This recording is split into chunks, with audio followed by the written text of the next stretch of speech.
রক্ষীবিহীন ATM কাউন্টারে ফের দুষ্কৃতী দৌরাত্ম্য। এবার হাওড়ার সাঁকরাইলের পোদরায় বেসরকারি ব্যাংকের এটিএম কাউন্টারে ভবঘুরে মহিলাকে ধর্ষণের অভিযুক্তকে গ্রেফতার করেছে পুলিশ। বুধবার ভোরে পোদরায় বেসরকারি ব্যাংকের এটিএম কাউন্টারে এক ভবঘুরে মহিলাকে জোর করে টেনে নিয়ে যায় এক যুবক। এটিএম কাউন্টারের মধ্যেই মহিলাকে ধর্ষণ করা হয় বলে অভিযোগ।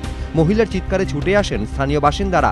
হাতে নাতে ধরা পড়ে যায় অভিযুক্ত যুবক শেখ রাজেশকে গ্রেফতার করেছে সাঁকরাইল থানার অধীনস্থ নাজিরগঞ্জ তদন্ত কেন্দ্রের পুলিশ সূত্রে খবর, রাজেশ শিবপুরের বাসিন্দা। বুধবার ধৃতকে হাওড়া জেলা আদালতে তোলা হলে 5 দিনের পুলিশ হেফাজতে নির্দেশ দেন বিচারক। এদিকে মেডিকেল পরীক্ষার জন্য নিগৃহীতাকে হাওড়া জেলা হাসপাতালে ভর্তি করা হয়েছে। ধর্ষণের মামলা রুজু করেছে পুলিশ। খতিয়ে দেখা হবে এটিএম কাউন্টারের সিসিটিভি ফুটেজ। এটিএমে দুষ্কৃতী দৌরাত্ম্য এই প্রথম নয়।